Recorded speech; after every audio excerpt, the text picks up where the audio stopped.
Hi everyone, my name is Sandile Mtimkulu, aka the Doctor of Soil. In today's video, we are going to talk about 3 dysfunctional beliefs that I think can detrimentally affect your career development journey. And the first one we will talk about is that your degree determines your career. I've been working for almost 15 years now, and I have been reading the literature on career development for the past 4 to 5 years. And what I have learned is that your degree doesn't really determine your career. I know that there are people who went to the university, studied, and they specialized in a particular field, and then they employed to do what they studied at the university. I know there are those people, but I think they are an exception. And sometimes even the same people, they end up doing something different, because as they grow in their roles, they discover other areas of interest they would like to develop themselves in, and they end up doing something completely different from what they thought they would be doing while they were still at the university. Sometimes it happens that you find employment in an organization that's going to give you an entry-level job, while maybe you have a master's or a PhD. That can make us feel underemployed, and we end up sulking and not happy about going to work because we feel underemployed. And I'll tell you that that's a story of many people, especially in the country that we live in, and that can be frustrating, especially if we believe that our degrees determine our career. But if we understand that your degree doesn't really determine your career, then we learn to adapt, explore, and adjust the way we do things, and we gain experience in whatever it is that we are employed to do, and we grow ourselves, develop ourselves there. Then we find ourselves not frustrated or less frustrated, because we understand that it's not the degree I have that determines how my career goes, but it is my attitude towards the job that I have that determines how my career goes. If you do not do that, and you just believe that your degree will determine your career, you're probably going to treat that job as your waiting room while you're waiting for what you think will be your job in future, which is related to what you studied at the university. And you might wait forever. I'm telling you, there are people that have been waiting to get a job in what they've studied, and they've been waiting for 5 to 10 years, waiting for that job, not growing in what they've already started doing or in what they've been employed to do. And we end up becoming resentful, not happy to go to work, and complaining about everything that's happening at work, not because there's a problem at work, but because we are not growing. And the reason we are not growing is because we have decided to not grow, because we believe that our degrees determine our careers. But you can reframe that. You can say most graduates do not end up working in a career related to their degrees. That way of thinking can help you to decide to treat your career in a different way.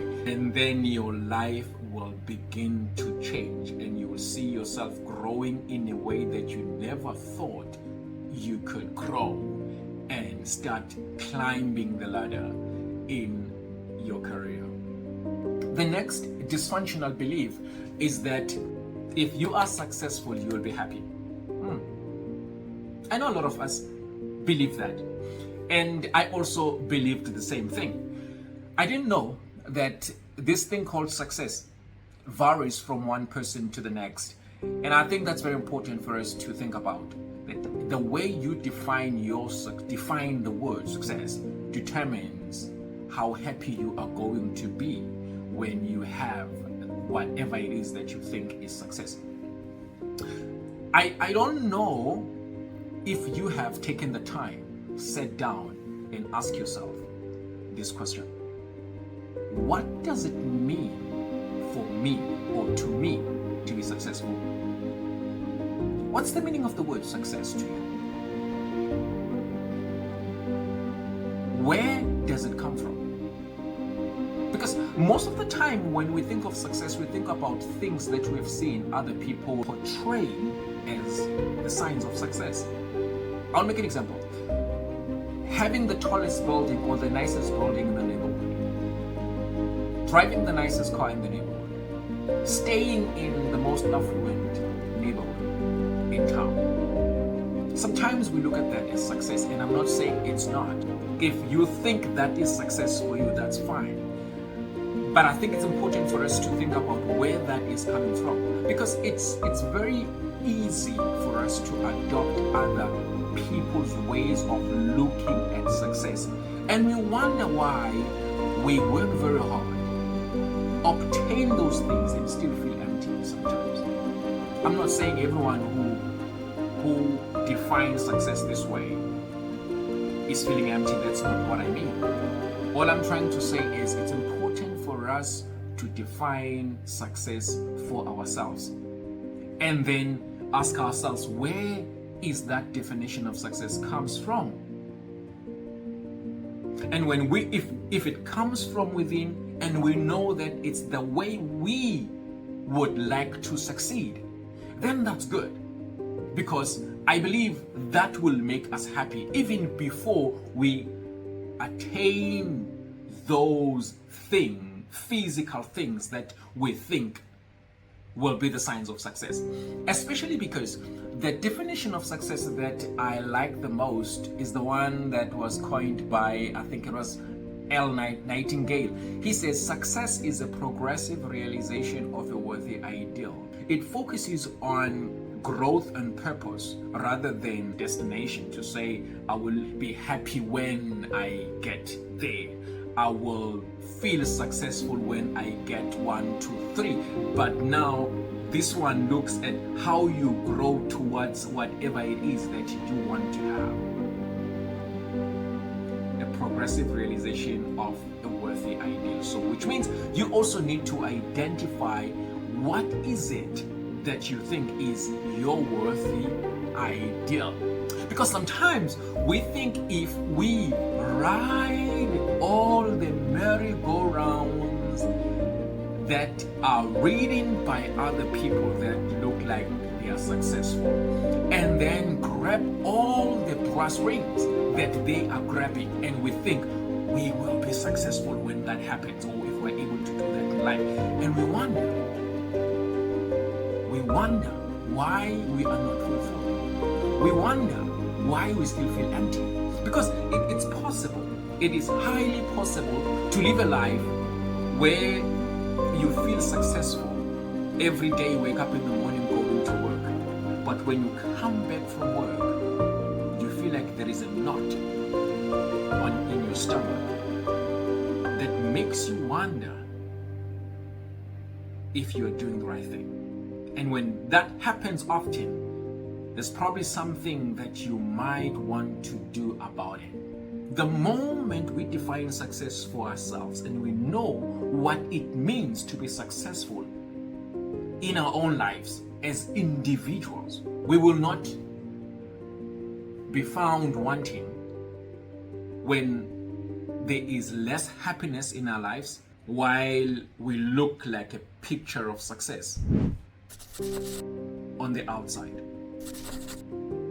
What we will do, we will begin to reframe that idea and learn that true happiness comes from designing the life that works for you. Not the life that works for your neighbor, not the life that works for your friends, but the life that works for you. I'm not trying to be the happiness guru, but I'm just sharing what I've learned from my own experience and also from the literature. The third dysfunctional belief I want us to think about, it is something that I think a lot of people are struggling with. When I talk to different people, especially those who are already working and they've been working for a period of 3-5 years and more, you would hear people saying things like, it's too late now to change. What are the prospects that we can change and do something different with our lives? And when people say that, most of the time it's because they are actually thinking of changing for different reasons. Maybe they feel like they've reached the ceiling in their organization. There's no way they can grow. Sometimes it's because they're no longer interested in what they're doing, or maybe they've discovered that they don't have interest in what they're doing at work. They want to change. But when they look at the job itself, the security that it provides, and there's that fear of change, and say, will I find this comfort again in my life? Sometimes there's that attachment to an identity that the job provides. I'm not saying there's something wrong with that. I'm just stating what I believe are the reasons we do not change. I'm sure the list I'm giving you of the reasons is not exhaustive, but these are some of the reasons that I think are the reason why we are not changing. What I'm trying to say is that we can still reframe that belief.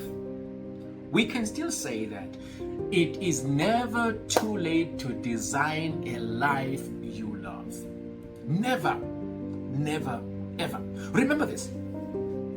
As human beings, there are many things that you are capable of doing. Each of us is many. That means there are many other things that you can get good at, provided you start as soon as possible. You can get good at anything and become better, especially if it's things that you are interested in. Sometimes it's not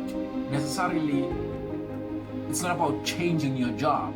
Sometimes it's about changing a few things at home, changing a few things, in other areas of your life that affect your job or that are affected by your job. And then your life can change and you find that you can still grow and become a better person. And one of the things that we forget is that life is not static. It might happen that at the beginning, the way you started your career, it was good. It was good because your needs at the beginning of your career, probably it was mainly physiological needs. By physiological needs, I mean things like food, shelter, water. Maybe that's all you wanted. You wanted to have access to those things. Maybe you just wanted to restore the dignity of your family. And that's the story of many people that look like me in this country and in the continent of Africa, that we work very hard to just restore the dignity of our families. Maybe you want to build a nice house for your family, or just a house for your family. You want to buy yourself a car because you're probably going to be the first one to have a car in your family. Those are your physiological needs, according to Maslow. But as you grow, your needs continue to change, because from physiological needs, the next level of needs is normally safety. And then it's safety, and then if your job still provides safety for you, and then you think, okay, you are cool with safety. And then there's another level, belonging. If your job gives you, or your job meets your physiological needs, and it meets your safety needs, but it does not meet your social needs, chances are you might not be happy with your job. You might not be happy in your career, because now it doesn't provide the third level of needs, which is the social needs. That's when we begin to not be happy with our jobs. Sometimes you don't even know what's the problem, but it just doesn't feel right. Going there now becomes a problem. You just dread going there. On Monday morning, you're not happy. On Friday, we celebrate because there's something missing, but you don't even know what it is. And sometimes it happens that your job meets your physiological needs, it meets your social needs, it meets your safety needs. But the problem is it doesn't meet your esteem needs. It's like your self-esteem, your confidence, or your confidence, or that feeling of accomplishment. It doesn't. And then what happens is you feel like, I don't want to go there anymore, because you're not doing anything that makes you feel important, or you're not doing things that feel important. You're not making important decisions. But sometimes it happens that your career or your career meets all the 4 levels of needs that I've already mentioned, but it doesn't take you to the 5th level of need, which is self-actualization. That's when you have what is called inner fulfillment. And if that doesn't happen, chances are you may want to leave, or you may want to change that job. You may want to maybe pivot. I think what is important for us is that we make sure we pay attention to all the way we feel, and then ask ourselves, what is exactly happening? Why do I feel the way I feel? And then after that, once we know why we feel, or we have an idea as to why we feel the way we feel about our careers, and then we begin to develop ourselves. But now the problem is, if we still believe that it is too late to change, we will not change. What I like is that belief can be reframed. We can reframe that belief. And if we reframe that belief, we will never feel stuck and say it's too late for us to change, because it's never too late. So we can tell ourselves that it is never too late to change. We can say it is never too late to change, and then we begin the journey to change our careers if we feel we want to change. I'm not saying you should drop your job. Don't, please don't. But what I'm saying, there are things we can do bit by bit until we find the thing that we're looking for in our career. We believe in that each of us is many, and there is something you can do to have what is called an anchor career, a career that gives you meaning, a career that gives your life meaning. You feel fulfilled. You feel like you are contributing in your organization, you're contributing meaningfully even in the community that you live in. And that's it. Thank you very much. I hope you found this video helpful. I really appreciate your time and your attention. See you in the next video.